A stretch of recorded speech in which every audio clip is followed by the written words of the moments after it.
The Flight of the Eisenstein by James Swallow. Read by Jonathan Keeble.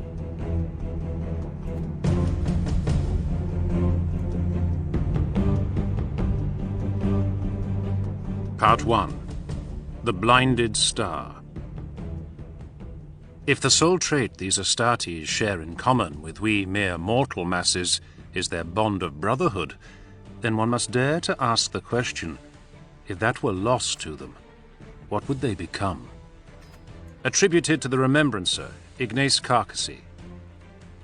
We are the voice and the clarion call. We are tyrants' ruin and rivals' fall. From the battle mantra of the Dusk Raiders. As with men, so it is with silk. It is difficult to change their colors once they have been set. Attributed to the ancient Terran warlord Mozi. Chapter 1. In the void, the vessels gathered. Shifting gently in the silent darkness, the crenellated hulls and great ornate shapes appeared as a congregation of Gothic edifices, cathedral-wrought in their complexity, drifting as if torn from the surface of worlds and carved into warships. Great sculpted bows filigreed into arrow points, turned, stately and lethal, to face into the dark on a uniform heading. Torches burned on some, in apparent defiance of the airless vacuum. Plasma fires trailed white-orange streams of turbulent gas from chimneys along kilometers of gunmetal hulls. These beacons were lit only when conflict was in the moment. The flares of wasteful, daring heat they generated were signs to the enemy. We bring the light of illumination to you. The craft that rode at the head of the flotilla was cut from steel the shade of a stormy sky, with a prow sheathed in dark ocean green. It moved as a slow dagger might in the hand of a patient killer, inescapable, inexorable. It bore little in the way of ornament. The ship's only decorations were martial in nature, etchings on the plough-blade bow in letters the height of a man, long lines of text that recalled an age of battles fought, worlds visited, opponents slain to wreckage. Her only adornments of any note were twofold: a golden spread-eagle with two heads across the face of the flying bridge, and a great icon made of heavy nickel-iron ore, a single stone skull set inside a hollow steel ring in the shape of a star, at the very lip of the spiked blade, watchful and threatening. More ships fell into line behind her, taking up a formation that mirrored the battle patterns of the warriors that were her payload. In echo of the unbreakable resolve of those fighters, the warship proudly bore a name in high Gothic script across her iron hull: Endurance. Behind her came more of her kind, ranging in class and size, both larger and smaller: the Indomitable Will, Barbarous' Sting, Lord of Hyrus, Terminus Est, Undying, Spectre of Death, and others. This was the fleet that gathered beyond the umbra of the sun Iota Horologi, in order to bring the great crusade and the will of the Emperor of Man to one of the gargantuan cylinder worlds of the Yorgul. Carried in their thousands aboard the ships that served their legion, the instruments of that will were to be the Astartes of the 14th Legion, the Death Guard. Caleb Arryn moved through the corridors of the Endurance in a swift dance of motion, holding his heavy cloth-wrapped burden to his chest. Years of indentured service had bred in him a way of walking and behaving that rendered him virtually hidden in plain sight around the towering forms of the Astartes. He was adept at remaining beneath their notice. To this day, even with so many years of duty glittering in the dull rivets fixed to his collarbone, Caleb had not lost the keen awe at being among them that had filled him from the moment he had bent his knee to the 14th Legion. The lines on his pale face and the grey-white of his hair showed his age, but still he carried himself with the vitality of a man much younger. The strength of his conviction, and of other, more privately held ones, had carried him on in willing, unflinching servitude.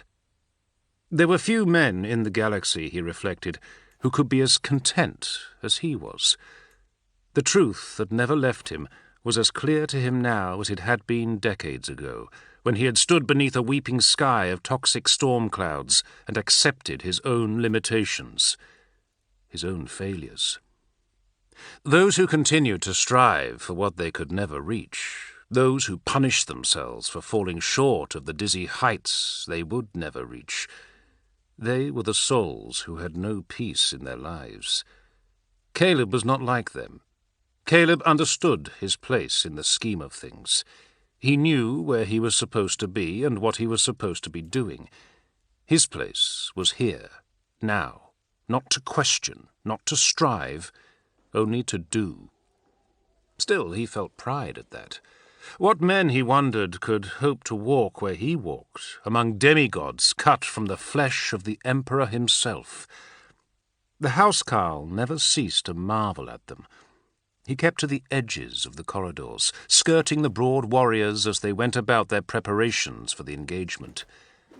The Astartes were statues come to life, great myths in stone that had stepped off their plinths to stride about him. They walked in their marble-coloured armour with green trim and gold flashing, some in the newer, smoother models of the war gear, others in the older iterations that were adorned with spiked studs and heavy-browed helms. These were impossible men, the living hands of the Imperium going to their deeds with shock and awe trailing around them like a cloak. They would never understand the manner in which mortal men looked upon them. In his indenture, Caleb knew that some among the Legion considered him with disrespect, as an irritant at best, worth no more than a drooling servitor at worst. This he accepted as his lot, with the same stoic character and dogged acceptance that was the way of the Death Guard. He would never fool himself into thinking that he was one of them. That chance had been offered to Caleb, and he had fallen short in the face of it. But he knew in his heart that he lived by the same code they did, and that his meagre human frame would die for those ideals if it would serve the Imperium. Caleb Arryn, failed aspirant, housecarl and captain's equerry, was as satisfied with his life as any man could hope to be. His load was awkward in its wrapping, and he shifted it, cradling the object in a diagonal embrace across his chest. Not once had he dared to let it touch the deck or pass too close to an obstacle. It filled him with honour just to hold it, even through a thick cowl of forest green velvet. He found his way forward and up via the twisting and circuitous corridors, over the access ways that crossed the reeking, thunderous industry of the gun decks. He emerged on the upper tiers where the common naval crew were not allowed to venture, into the portions of the ship that were allotted exclusively to the Astartes. Should she wish to, even Endurance's captain would need to seek the permission of the ranking Death Guard to walk these halls. Caleb felt a ripple of satisfaction, and unconsciously ran a hand over his robes and the skull-shaped clasp at his collar. The device was as big as his palm and made from some kind of pewter.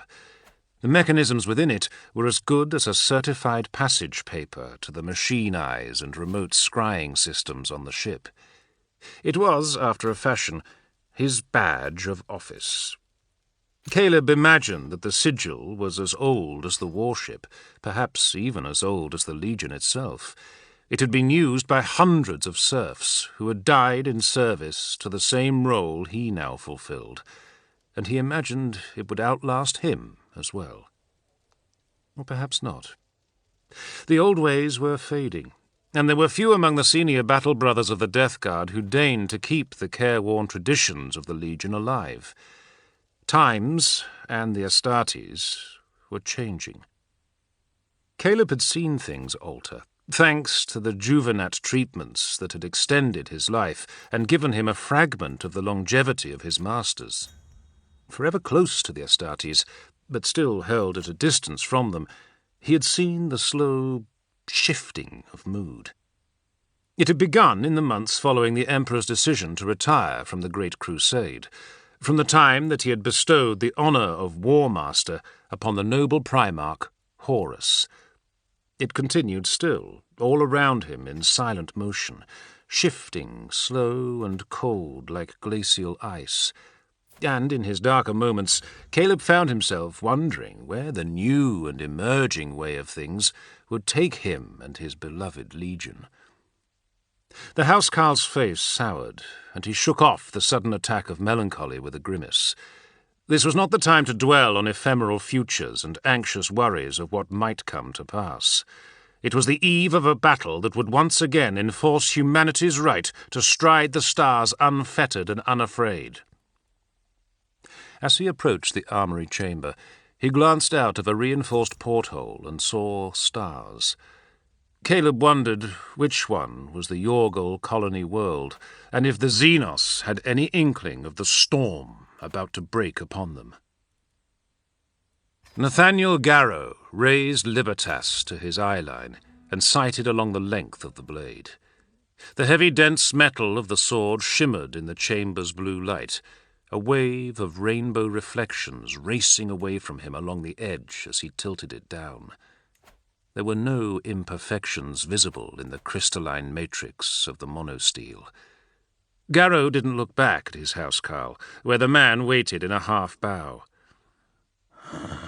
"This is good work." He gestured for the man to stand. "I'm pleased." Caleb gathered the velvet cloth in his hands. "It's my understanding that the servitor who attended your weapon was a machinesmith or a blade maker in a previous life. Some elements of its original artistry must remain." "Just so." Garrow gave Libertas a few practice swings, moving swiftly and easily in the confines of his Mark IV power armor. He let the smallest hint of a smile creep out across his gaunt face. The nicks that the blade had suffered during the Legion's pacification of the Kyrania moons had troubled him, the result of a single misblow on his part that cut through an iron pillar instead of flesh.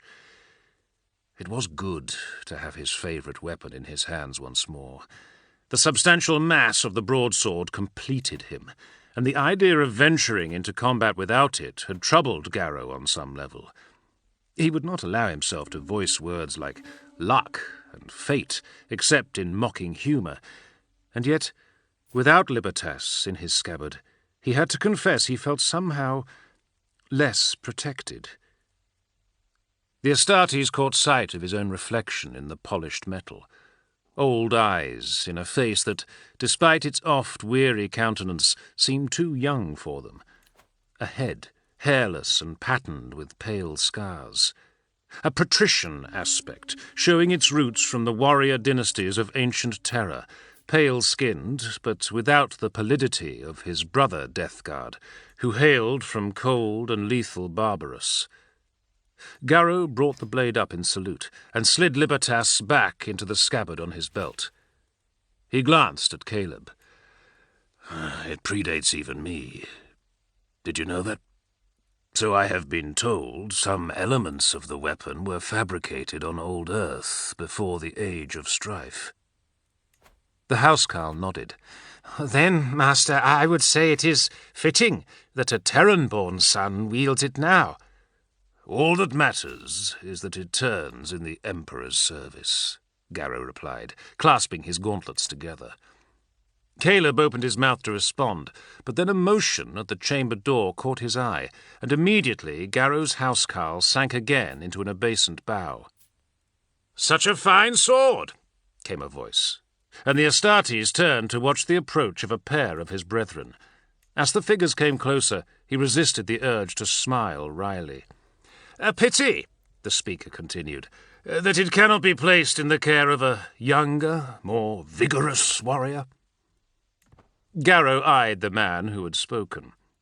In the fashion of many of the Death Guard's number, the new arrival's scalp was shaven, but unlike the majority, he sported a tail of hair at the back of his head, in black and grey streaks that dangled to his shoulders. His face was craggy and broken, but the eyes set there had sardonic wit in them. "The folly of youth," Garrow replied without weight. "Are you sure you could lift it, Temeter? Perhaps you might need old Haker there to help you." He gestured to the second man, a wiry figure with thin features and a single augmetic eye. Rough humour emerged in a scattering of dry laughter. "Forgive me, Captain," replied Temeter. "I only thought to exchange it for something that would better suit you. Say, a walking stick?" Garrow made an exaggerated show of thinking over the other man's proposal. "Perhaps you are right. But how could I hand my sword to someone whose breath still smells of his mother's milk?" The laughter echoed through the chamber, and Temeter raised his hands in mock defeat. "I have no recourse but to bow before our great battle captain's age and venerable experience." Garrow stepped forward and clasped the other man's armoured gauntlet in a firm grip. "Alice Temeter, you war dog. You only have a few years less than me on your clock." Yes, but they make all the difference. Anyway, it's not about the years, it's the quality that counts. At Temeter's side, the other Death Guard kept a dour face. "Then I venture Captain Temeter is sadly lacking." "Don't give him any support, Andus," replied Temeter. "Nathaniel has enough barbs without you helping him." "Merely assisting the commander of my company, as any good sergeant should," said the veteran with a nod. Someone who did not know Andus Haker as well as his captain did might have thought the veteran's insulting turn against Temeter to be honest, and indeed Garrow heard a sharp intake of breath from his housecarl at the words. But then Haker's manner was dry to the point of aridity. For his part, Captain Temeter laughed off the comment. Both he and Garrow had served with the older warrior in the years before they had risen to lead their respective companies. It was a point of mild dispute between them that Garrow had persuaded the old Astartes to join his command squad over Temeter's. Garrow returned Haker's nod and drew Temeter aside. "I hadn't expected to see you until after the assembly on the Terminus Est. That's why I was here."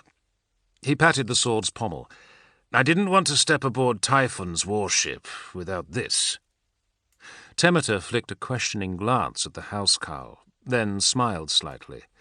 "Aye, that's not a vessel to be unprotected aboard, is it? So then, I take it you haven't heard the news?" Garrow gave his old comrade a sideways look. "What news, Ulyss? Come on, don't play to the drama of it, speak." Temeter lowered his voice.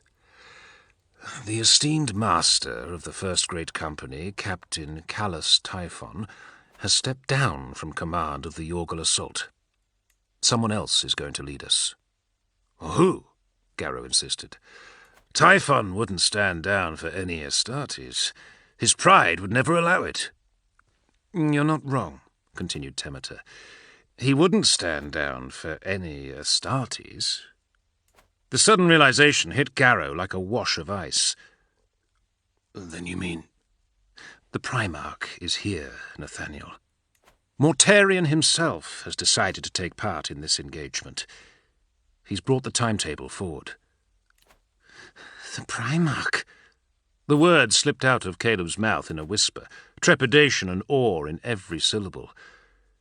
Temeter gave him a look, as if he were noticing Garrow's helot for the first time. "Indeed, little man. He walks the decks of endurance as I speak."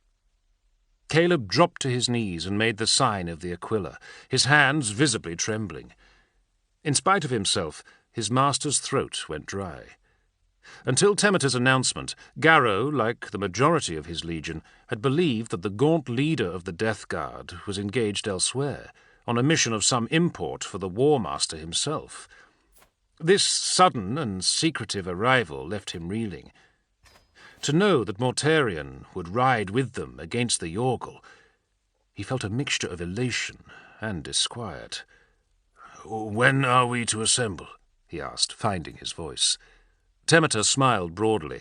He was enjoying the normally stoic Garrow's moment of discomfort with mild glee. "Right now, old friend.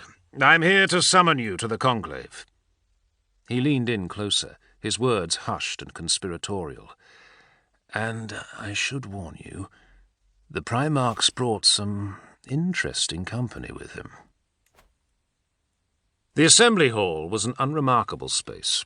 It was nothing more than a void in the Endurance's forward hull, rectangular in aspect, open at the far end to the stars through two oval panes of armoured glass, holding out the killing vacuum.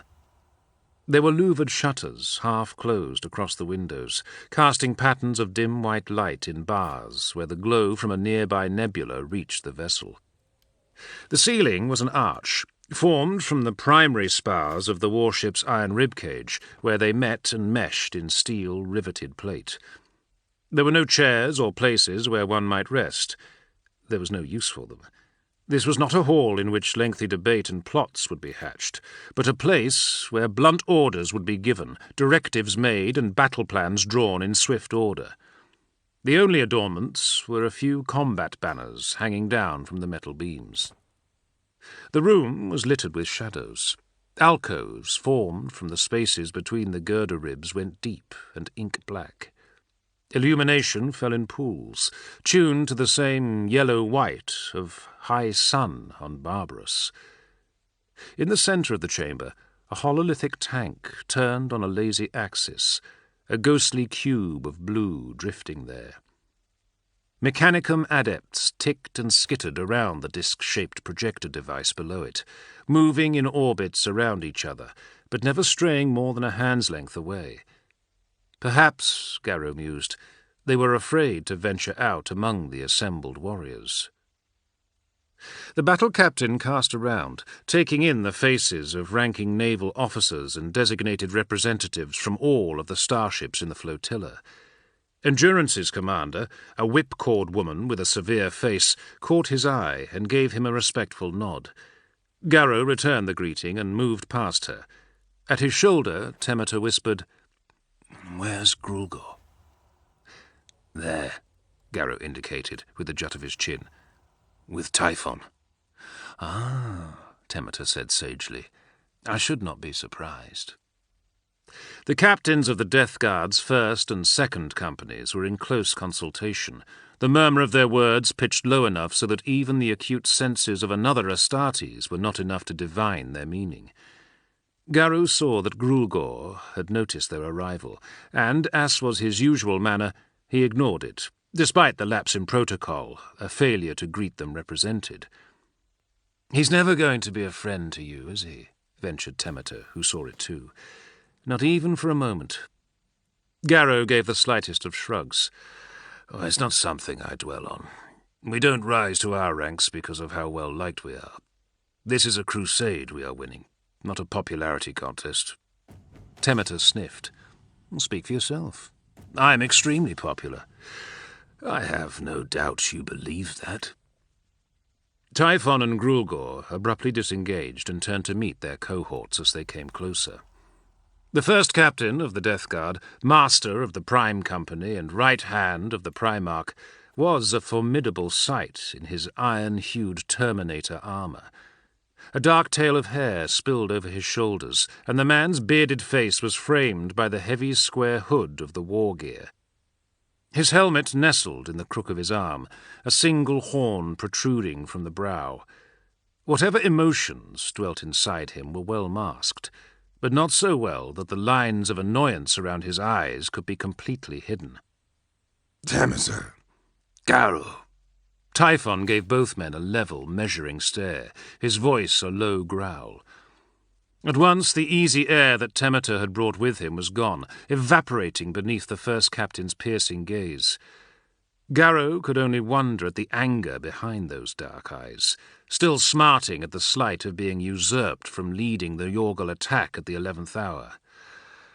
"Grulgor and I were discussing the changes in the engagement plan," Typhon continued. Changes, repeated Temeter. I was not aware. You are being made aware, said Grulgor, with a hint of a sneer. Despite having been born on a world on the opposite side of the galaxy, Ignatius Grulgor shared a similar bearing and physicality with Garrow, even down to the hairless head and a collection of trophy scars.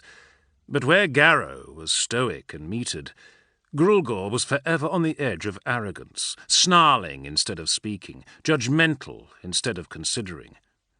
The fourth company is to be retasked to conduct boarding operations among the Bottle World's picket force. Temeter bowed, hiding the irritation that Garrow was sure his comrade felt at being denied a share of the mission's greater glories. As the Primarch wills. He looked up and met Grulgor's gaze.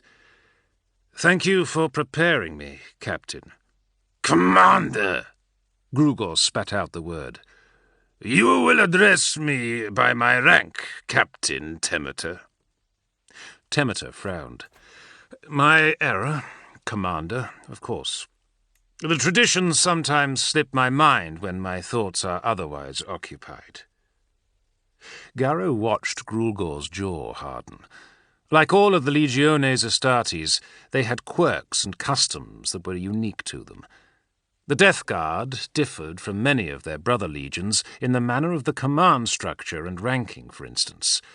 Tradition had it that the 14th would never number more than 7 great companies, although those divisions held far more men than those of other Astartes cohorts, like the Space Wolves or the Blood Angels.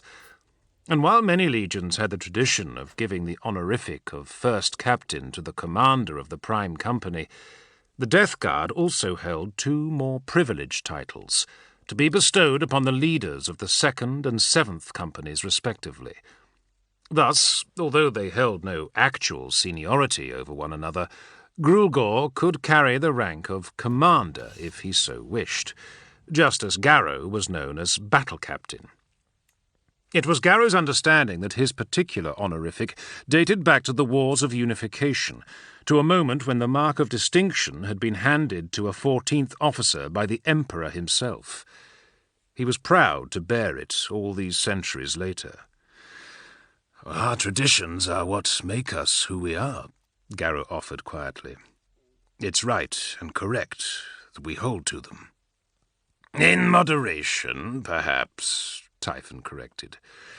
We should not allow ourselves to become hidebound by rules from a past that is dust to us now. Indeed, added Grulgor. Ah, said Temeter. So, Ignatius, you hold on to tradition with one hand and push it away with the other. The old ways are right and correct, so long as they serve a purpose. Grulgor threw Garrow a cold look. That pet helot you keep is a tradition, and yet there is no point to it. There is a custom that has no value. I beg to differ, Commander, Garrow replied. The housecarl performs flawlessly as my equerry. Grulgor snorted. Ha! I had one of those once. I think I lost it on an ice moon somewhere. It froze to death, weak little thing. He looked away. It smacks to me of sentiment, Garrow. As ever, Grulgor, I will give your comments the due attention they deserve, said Garrow. He broke off as a figure in gold caught his eye, moving through a shaft of light. Temeter saw where Garrow was looking and tapped twice on the shoulder plate of his armour. I told you Mortarion had brought company. Caleb busied himself with the swordcloth, folding the green velvet mantle into a neat square. In the alcove of the arming pit, Captain Garrow's weapons and battle equipment were arrayed around him on hooks and wire-frame racks. Upon one wall, resting on steel spikes, lay the heavy silver ingot of his master's bolter. It was polished to a matte sheen, the brass detail glittering under the one light of biolume glow globes. The housecarl replaced the cloth and wrung his hands, thinking. It was hard for him to maintain a clear focus, with the idea gnawing at his mind that the Primarch was only a few tiers above him, up on the high decks. Caleb looked up at the steel ceiling and imagined what he might see if the Endurance were made of glass. Would Mortarion radiate dark and cold, as some said he did? Would it be possible for a mere man such as himself to actually look the Death Lord in the eye and not feel his heart stop in his chest? The serf took a deep breath to steady his nerve. It was a lot for him to handle, and the distraction made performing his normal tasks difficult. Mortarion was a son of the Emperor himself, and the Emperor was... Caleb! He turned to face Haker. The seasoned veteran was one of the few Astartes who called the housecarl by his given name. "Yes, Lord." "Mind your work." He nodded at the ceiling, at the place where Caleb had been staring. "Sees through steel, the Primarch does." The serf managed a weak grin and bowed, gathering up a cleaning cloth and a tin of waxy polish. Under Haker's neutral gaze, he moved to the centre of the alcove and set to work on the heavy ceramite and brass cuirass that rested there. This was a ceremonial piece that Garrow wore only in combat or upon formal occasions. In tandem with the honour rank of battle captain, the decorative oversheath sported an eagle, wings spread and beak arched, sculpted from brass as if about to take flight from the chestplate. Similarly, the rear of the cuirass had a second eagle as a headguard that emerged from the shoulders when worn over the backpack of Astartes' armour. What made this piece unique was that its eagles differed from the Emperor's Aquila. While the symbol of the Imperium of Man had two heads, one blinded to look at the past, one sighted to see to the future, the battle captain's eagles were singular. Caleb fancied this meant that they only saw into the time yet to pass, that perhaps they were a kind of charm that could know the advance of a killing shot or deadly blade before it arrived. Once he had voiced that thought aloud, and received derision and scorn from Garrow's men. Such thoughts, Sergeant Haker had later said, were superstitions that had no place on a ship of the Emperor's crusade. "Ours is a war to dispel fable and falsehood with the cold light of truth, not to propagate myth." The veteran had tapped the eagles with a finger. "These are inanimate brass and no more, just as we are all flesh and bone." Still, Caleb's hand could not help but drift to a brass icon on a chain around his neck, hidden inside the folds of his tunic where none could see it. The figure was most assuredly female, lithe and poised, clad in a shimmering snakeskin oversuit of dense chainmail and a sweep of golden armour plate that resembled a bodice. A half-mask lay open at her neck, revealing an elegant face. Garrow sometimes found it hard to determine the age of non-Astartes, but he estimated she could be no more than 30 solar years. Purple-black hair rose in a topknot from a seamless scalp, bare but for a blood-red Aquila tattoo. She was quite beautiful, but what locked his attention on her was the way she moved noiselessly across the iron decks of the chamber. Had he not seen her emerge from the shadows, the Astartes might have thought the woman to be a hollow ghost, some finely detailed image cast from the projector. "Amandera Kendall," noted Typhon with a hint of distaste. "A witch seeker." Temeter nodded. "From the Storm Dagger Carder. She is here with a deputation of the Silent Sisterhood, apparently on the orders of the Sigilite himself." Grulgor's lip curled. "There are no psychers here. What purpose could these women serve in the coming battle?" "The Regent of Terror must have his reasons," Typhon suggested, but his tone made it clear he thought little of what they might be. Garrow watched the witch-seeker orbit the room. Her tradecraft was commendable. She moved in stealth, even as she was obvious to the eye, passing around the naval officers in a way that appeared to be random, even as Garrow's trained sense understood it was not. Kendall was observing. She was cataloguing the reactions of the people in the assembly hall, filing them away for later review. It made the Astartes think of a scout, surveying the land before a battle, seeking weak points and targets. He had never encountered a Sister of Silence before,